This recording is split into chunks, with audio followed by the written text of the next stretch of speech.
you can't remember who it's about. Like, you remember the vague details, but you don't remember the names of the people, so you're like Googling, trying to find this case. Well, that is how I came upon tonight's case.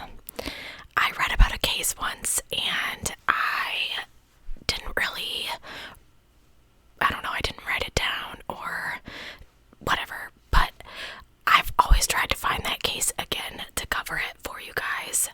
And as I was searching, I ran across this case, and I thought that I would share it with you. This is the case of Kelley Clayton. Kelley Elizabeth Stage. She gets married then her name becomes Clayton. Was born August 1st of 1980 in a town called Elmira, might be Elmira, New York. Every way he said it differently, so I hate it when interviews do that. She was the youngest of 3 children to her parents, Elizabeth Stage and Howard Stage.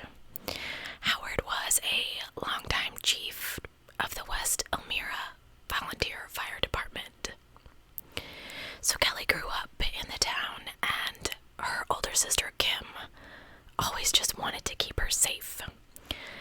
Kim said, "We are 10 years apart, so Kelley was kind of my baby. I was very protective of her. Kelley was brave, bold, sassy. She liked to dance. She was pretty.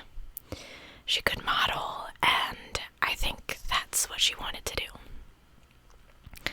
Now, for everything that I read, Kelley had a pretty normal life growing up. She always kind of stuck out as an athlete. She graduated from Elmira Free Academy in 1998. She was on the honor roll, and she was on the cheerleading team and the softball team. She then went to the State University of New York, where she started working as a teacher, and she just loved it. She was really good at it. But sometime later, and I don't really know how her life got to this, but she moved to Vegas and actually became a cocktail waitress. And she was doing really great at this, but she decided to go back to Elmira and pursue her modeling career. When she gets back in town, she meets her husband-to-be, a man named Thomas Scott Clayton. Now, Thomas was born in Binghamton, New York.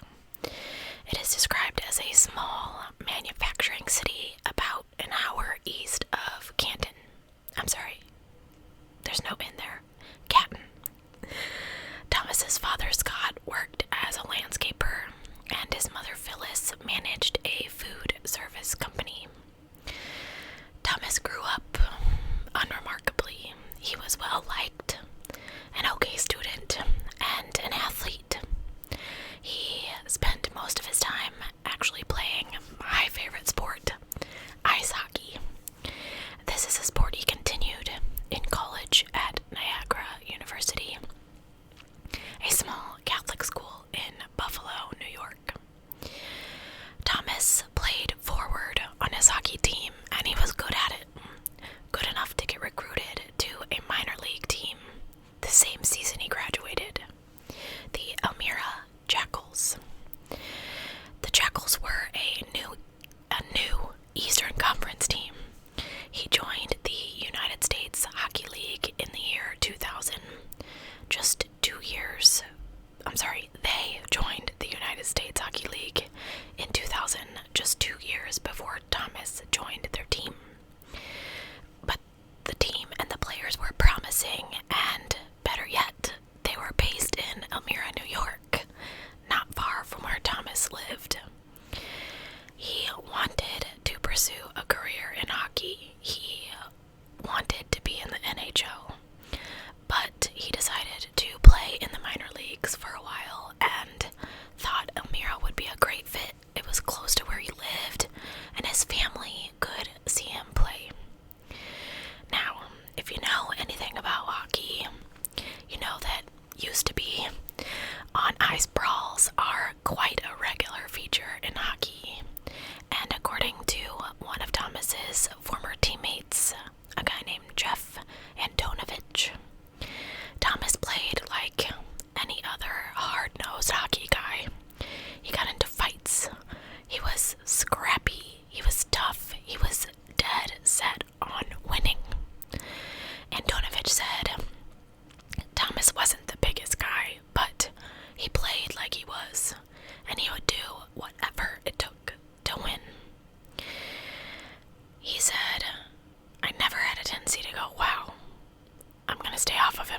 Thomas, though. Once the punches did spill over into real life. In 2003, Thomas and Brad Wingfield, a teammate who would later become famous in hockey circles for being crazy, brawled with 4 police cadets in an Elmira bar. The fight, which reportedly started in response to Thomas's lewdness, which was basically him dancing nearly naked on tabletops, poured out of the pub and into the street, and landed Thomas with a misdemeanor charge and the other guy with felony assault. The charges were later reduced to disorderly conduct. But more often than not, Antonovich said Thomas was just a normal dude. While playing for the Jackals, Thomas met a woman 2 years younger than him, named Kelley Stage, and they got married not long after that. Kelley was blonde, dimpled, and more local than Thomas. In fact, she'd grown up in Elmira proper. When they got married, they made quite the fitting couple. They shared Land's End catalog good looks and an easy, chatty demeanor. Kelley was outgoing, very fun, and she had a sweet smile, said Antonovich, whose ex-wife had been planning on visiting her just before this case happened. And he said Kelley was always at Thomas's games. She was always cheering. She was a hockey wife. But marriage and minor league sports are not always a great combo, and by 2006, Thomas had been rejected by the National Hockey League too many times, and he decided to retire. He said, "I got hurt. I got married. It was just time for a different phase in my life." The minors is not all glory like the NHL. You're riding on buses for many hours, for many days. And at that point in my life, I had to make a decision. Did I want to bounce around the minors, start a family, or do other things? So that year, he and Kelley moved to Charlotte, North Carolina, where Thomas bought several multi-unit properties and started a taxi business for people too drunk to drive home. After 5 years, the couple moved back to New York and into a brown paneled home on a wooded street in Canton. Kelley waited tables and Thomas got into house remediation. First, opening a franchise of Paul Davis, and later joining forces with a friend named Brian Lang to open a business they named Serve Pro, which specialized in water, fire, and mold damage. Between their two incomes, the couple made extra money by purchasing more multi-unit properties and renting them out to people. So, during this marriage, Kelley and Thomas have 2 kiddos, a daughter that they named Charlie, and a son they named Colleen. Kelley described her life as everything she could have ever wanted. There was no doubt to her family and friends that she was happy and that she was in love with what she had. People who knew her would depict Kelley as a beautiful, happy wife and a dedicated mother of 2. And that's what she was. She had this amazing personality. She was always cheerful, and she was a bit crazy, but in a good way. She was fun, and she adored her kids. So Kelley, Thomas, Charlie, and Colleen were described as the picture-perfect family. But we all know that the picture isn't always the full show. On the night of September 28th, 2015, it was described as a muggy Monday. There was a tropical storm that was considering hurricane status a few miles south, but in Canton it wasn't raining yet. Kelley was at home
bloodiest, most gruesome scene that they had seen in this entire county, and some of them in their many years of service.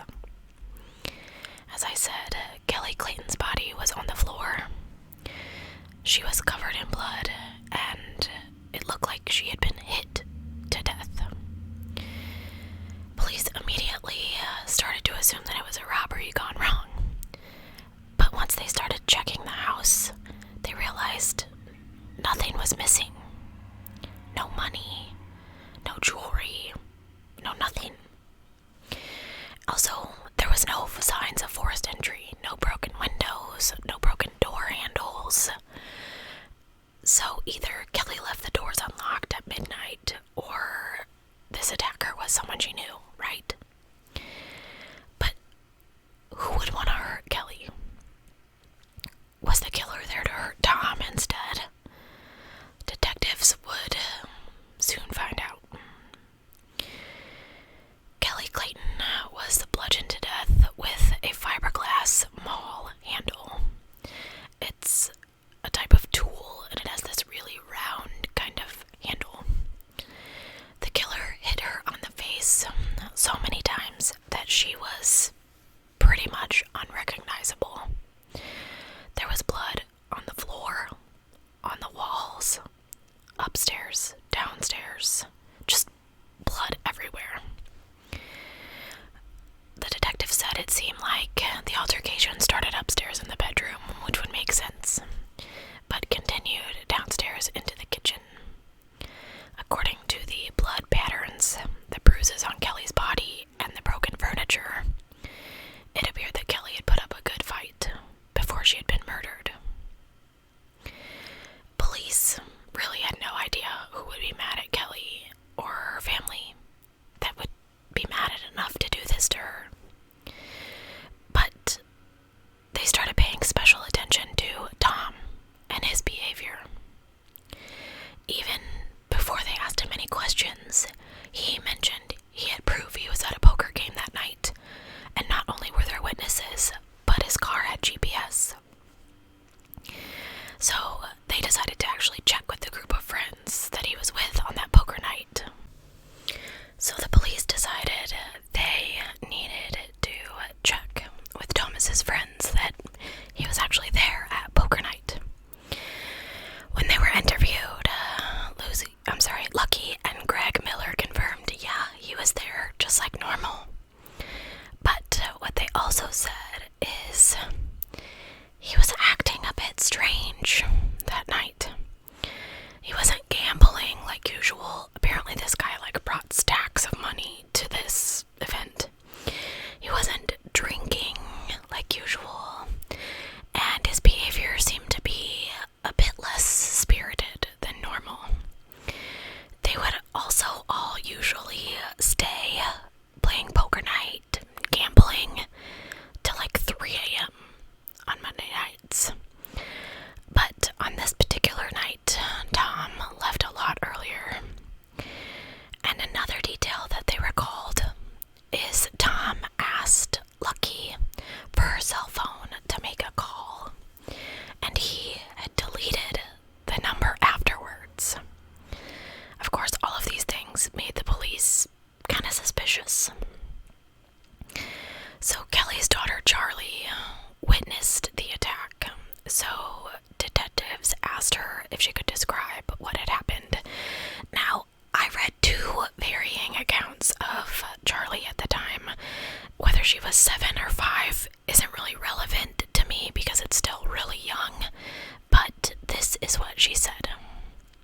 She told the police that there had been a robber in the house that night, that she saw her mother being viciously assaulted, and that her mother pled for her to run.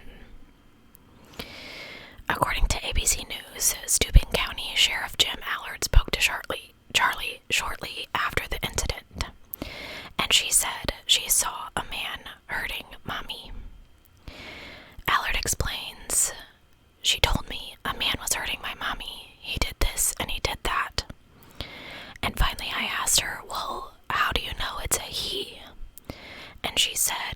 because his eyes looked just like Daddy's. And that was a chilling moment for me, he recounted. The conversation with Charlie was recorded, and it was played in court later on. At one point in the video, Charlie is heard telling investigators, "In the middle of the night, this guy came, and he started hitting my mom with this pipe thingy. There was blood everywhere, on my door, on the floor. I thought she was dead when she was lying on the ground in blood." Charlie also said that the robber wore a mask and that it was similar to what her father wore when he was hunting. When she was asked how big this man was, Charlie said, "He was the size of my dad." Allard explains to 2020, "Everything was just like Daddy. Every question I asked her related back to Daddy. And then she looks at me and she says, 'But it couldn't have been my daddy, because then who would take care of us?'" So even when Thomas Clayton had an alibi, they were pretty convinced he had something to do with Kelley Clayton's murder. And they decide to charge him with second-degree murder.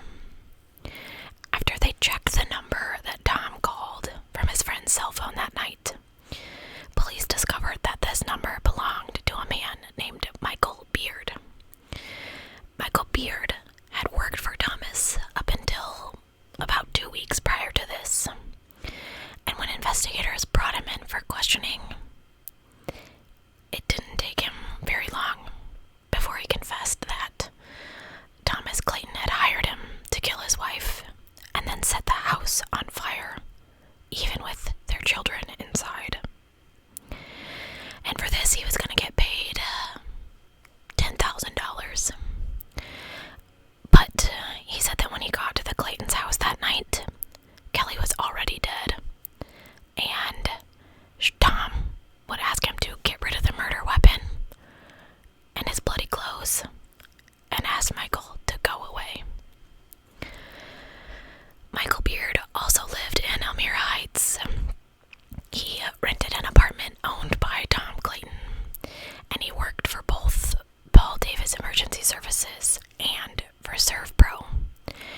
He was also described as the Clayton family's handyman, fix-it guy. He was always doing work around their house.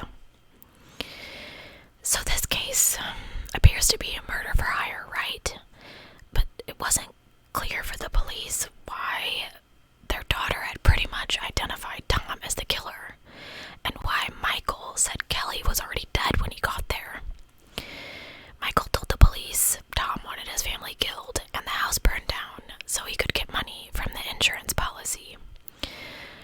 That Kelley had apparently taken out $1 million life insurance a year prior to all this. Another reason was Tom didn't want to be with Kelley anymore. But if he divorced her, he was going to lose their house and a lot of money. Creep. It is believed at the time Tom Clayton was struggling with money problems due to his businesses not doing so well, and his tiny gambling addiction. Thomas Clayton and Michael Beard would end up being accused of first-degree murder and murder for hire. And believe it or not, they both pled not guilty. There were 2 different trials in Steuben County Court for each of the accused. Michael Beard's was on December of 2016, and his attorney claimed that even though he was hired to kill Kelley, it wasn't him who did it. And he tried to make a case out of the Clayton's daughter's testimony, who really said the killer looked like her dad. The trial lasted for 2 weeks. Thomas Clayton's trial started the following January, and aside from the evidence that the police already had, during his trial, several women testified that they had slept with Tom and that they heard him complain all the time about Kelley, how he thought she was lazy, ungrateful, and that he wanted to leave her, but if he divorced her, he would lose everything to her, which I thought was kind of strange.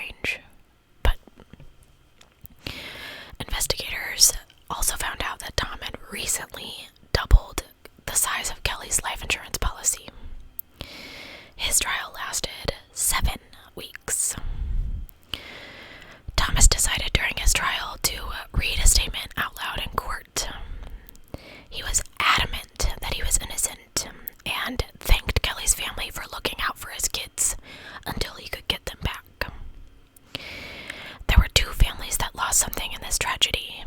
My children lost their mother, and they were ripped away from their father," he said. "I'm sorry Kelley is dead. I'm sorry I can't see my kids. I had nothing to do with the death of Kelley. Absolutely nothing." He and Kelley's daughter, Charlie, wrote a letter to the court, which was read out loud. The little girl wrote, "I feel my dad is a coward because he asked Michael Beard to kill my mom." Family members said Charlie suffered from post-traumatic stress, while her younger brother Colleen, who was 3 at the time his mom was murdered, still calls out for her at night, which absolutely broke my heart. Both Thomas Clayton and Michael Beard were found guilty. Beard was found guilty of first and second degree murder, and Clayton was convicted of first and second degree murder. The murder conviction led to a sentence of life in prison without the possibility of parole for both of them. Michael Beard is serving his sentence in the Clinton Correctional Facility in New York, and Thomas is serving his in Sing Sing Correctional in New York. Kelley's sister Kim was crestfallen with Kelley's murder, and there was still hope when she said, "Thomas took her life, but not her light. Our light will shine forever through her children, through me, through my brother, through my mother, forever, and we will be okay." Kim lives with her family in Horseheads, New York. Furthermore, she took in Kelley's 2 children, and she's been raising them. Kim further mentioned that the kids were the reason that she kept going every single day. Now, I couldn't find out any information as to whether or not the kids visited Thomas in prison. I really kind of have mixed feelings about that. Okay. I'm 50-50 on this, so don't come at me. I feel like these kids should see their dad because he is their dad. But he hired someone to murder their mom. So does he really get to see his kids? I mean, but at the same time, like, bringing kids to a prison is really uncomfortable for me. But I mean, there are circumstances where I don't find it uncomfortable if you're in there for something that's, less than murder. I don't know. My feelings about that are so mixed, so I would love to know what you think down below. So, I don't know. Okay, here's the thing. And I'm gonna bring it into it, and someone's gonna come at me, so I know, okay? Thomas Clayton is Caucasian. Michael Beard is not. So tell me why this little girl said this guy's eyes look like her daddy. He had some kind of mask on, like what he wears when he's hunting, but I believe you can see, eyeballs. So that's enough skin area to be able to tell whether this man is Caucasian or not, I believe. Now, we are relying on the testimony of a 7-year-old child. So it's kind of hard to take that. I don't know. I mean, I feel like she was old enough to tell you whether he was Caucasian or not. If Michael didn't actually commit this act, I find it absolutely even more crazy. Like, for the fact of him to agree to do it for $10,000 is bananas to me in the first place. Like, he knew her. He knew their kids. He talked to her. Like, it wasn't like he was just going in and murdering a stranger. He was like their family handyman. They knew him. I don't know. That's just crazy to me. And let's think about this for just a second. How do you have a conversation with someone you know about hiring them to murder your wife? Let's be for real here. Like, do you just sit down and have drinks and you're like, yo,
policies and how much they are in New York as opposed to here in Illinois. Maybe they're cheaper. Here, I feel like that policy would be pretty expensive, but I just get so sick of these guys just deciding they don't want to be with their wives anymore and just murdering them. Or the fact that money is like the root of all evil. I hate it. And I hate that the cost of everything is going up so high. And I feel like there are going to be more and more of these cases out there. And it just makes me feel sick. It just makes me feel sick. Like, I can't come to a logical explanation for this. And it is horrible to me that I'm even discussing this with you guys, like, trying to logic it out. There's no logic to this. This man was selfish. I don't know why Michael didn't immediately go to the police. Like, if you left there and you took his clothes and the weapon and you went to the police, you may not have gotten a life sentence. You may have gotten off with something smaller. As it is, these two men are in jail, and Thomas Clayton is trying to appeal, saying he's innocent. I don't know how innocent you are, buddy. You definitely hired some dude to murder your wife, so you may not have murdered her yourself. I'm not sure I believe that, but you definitely wanted to. You had a gambling problem. Like, this guy I read lent his car to his friend's sister, and there was like $20,000 in the car. I feel like when you loan your car out, you definitely take that out of there because you're worried about losing it. Anyway, thanks guys so much for being here. I'm sorry about the background noise. It has not been a good week for filming for me. My landlord has decided that I'm getting a new roof, and the roofers, it is extremely hot here in Illinois, so I get it, but they're here at like the most random times, and I wish they would just finish. They're still not done, and I'm filming this early in the morning time, and my neighbors, I think, are mowing their lawn, so I hope that you can't hear that too much. When we move, I'm gonna find a quieter neighborhood, I hope. Anyway, thanks guys. I'll see you on Wednesday on Patreon to finish up the Jack the Ripper series, and I'll see you on Sunday